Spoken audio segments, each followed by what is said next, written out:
This video has been brought to you by Pro Bono Students Canada's Family Justice Centre. The Family Justice Centre has received financial support from its founding partner, Epstein Cole LLP, and from Legal Aid Ontario. Disclaimer: this video contains general legal information and not legal advice. Please consult with a lawyer for legal advice regarding your matter.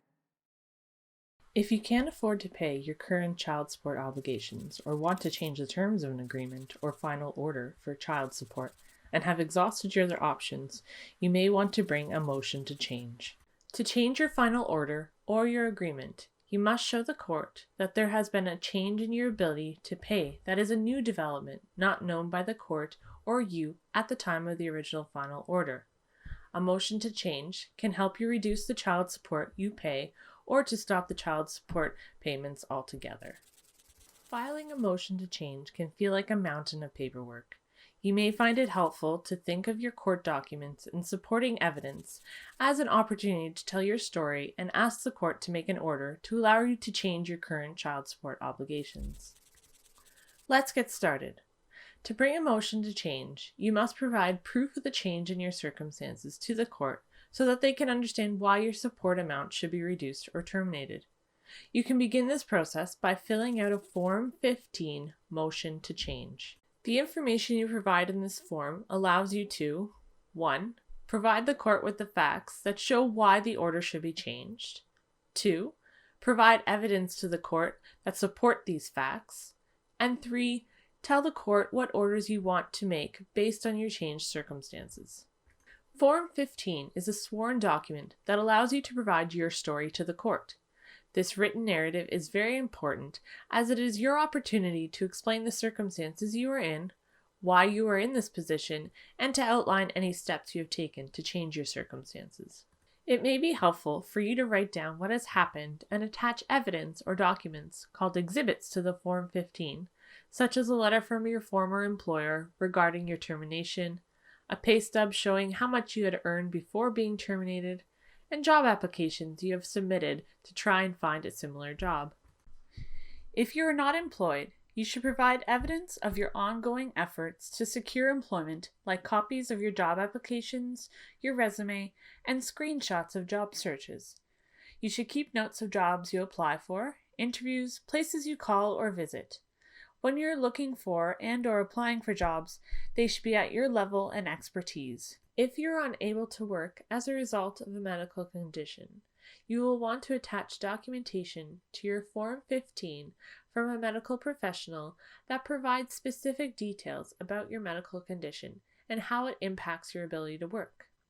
If this condition existed at the time of the original final order, you must show that your condition has worsened in a way that significantly impacts your ability to earn an income. Speak with your doctor about providing a signed and dated letter detailing their qualifications, how long they have been treating you, your diagnosis, how your diagnosis impacts your day-to-day life, and if possible, how it impacts your ability to work, and any details surrounding whether your condition is long-term and the chance that it will subside. You might also need to provide copies of your medical records as related to your diagnosis and your ongoing condition. Copies of the prescriptions you are taking for your medical condition will also help support your claim. A letter or evidence from your employer about what your job requires and how you are limited in performing your job would also help support your claim of why you can't afford to pay child support. You may also need to provide evidence as to how you are trying to earn as much as you can despite your medical condition, such as applying for or receiving ODSP, workers' compensation, or private disability coverage. The judge needs sufficient documentation of your medical condition to grant a reduction in child support on the basis of a medical condition. It is very important to provide the court with enough details and evidence. The judge will rely heavily on these documents in making their decision.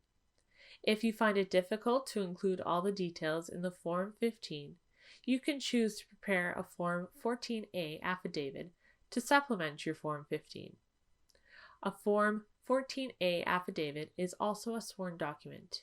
Either way, Providing all of the information and evidence at the start of your case will put you at an advantage. You will need a copy of the final order or agreement setting out your child support obligations. If you do not have a copy of the original final order, you can call the courthouse where you received the final order or the lawyer who helped you to request a copy. You must also fill out a Form 13 financial statement and submit this with your motion to change. A properly filled out Form 13 provides some of the information the court needs about your finances to determine whether or not your order should be changed. It is a sworn document, and so it is very important that the information in the Form 13 is accurate and complete. It is necessary to attach certain documents to your Form 13.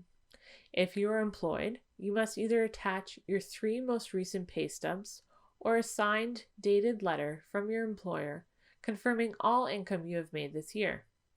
If your income has changed or you have been laid off, you can request your employer confirm this information in their letter.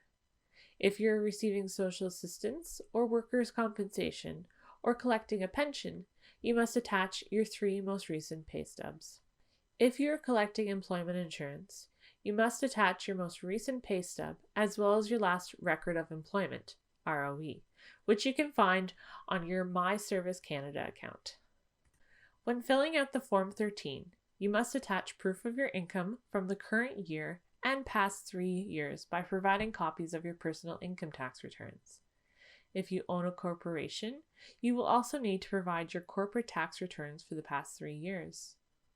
You are also required to provide copies of your notices of assessment from the past 3 years. If you have received any notices of reassessment over the past 3 years, copies of these must be included as well. If you received a tax exemption under Section 87 of the Indian Act, you must provide documents setting out your income for the past 3 years, such as bank statements and letters of employment. If you have not filed a tax return or copies of notice of assessment or reassessment are unavailable for these past 3 years, you can submit the income and deductions printout from the Canada Revenue Agency website for each of the past 3 years. For assistance filling out your Form 13 and for additional information, please visit Clio's Guided Pathways. There may be additional forms that you're required to fill out if the final order or agreement has been assigned to a social service agency. You will need to provide a confirmation of assignment to determine if a party receiving child support also receives or has received social assistance, like OW or ODSP. It is possible that the particular social service agency needs to be involved in the court process. For more information, please visit Steps to Justice. Once you have filled out your Form 15 and Form 13 and attached all supporting evidence, you must have your motion to change issued, stamped, and registered with the court. You will then receive a court file number. This can be done at the courthouse or online, depending on the procedures at your local courthouse. To file online, you will need a one-key account, which you can register for quickly and easily. You are now ready to tackle the first step in bringing a motion to change. Your next step is to personally serve the court documents to the other party in accordance with the family law rules. Once you have served your motion to change, you will file it and file proof of service with the court using a Form 6B affidavit of service.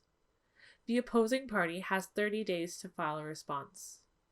Once that has been done, you will be required to attend court for your case, either in person or virtually. Keep this in mind and consider seeking legal advice to better understand your legal position. If you decide to bring a motion to change, you now have tools at your disposal to start the process. If you get lost along the way, refer to our checklist to help you get back on track.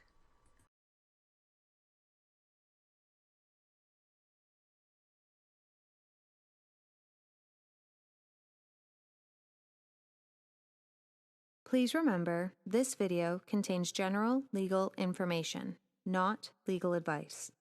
Please consult with a lawyer for legal advice regarding your matter. Thank you for watching. Pro Bono Students Canada's Family Justice Centre runs virtual legal clinics that provide summary advice and court form drafting services to eligible self-represented litigants in Ontario. Please visit our website to find out more about our services.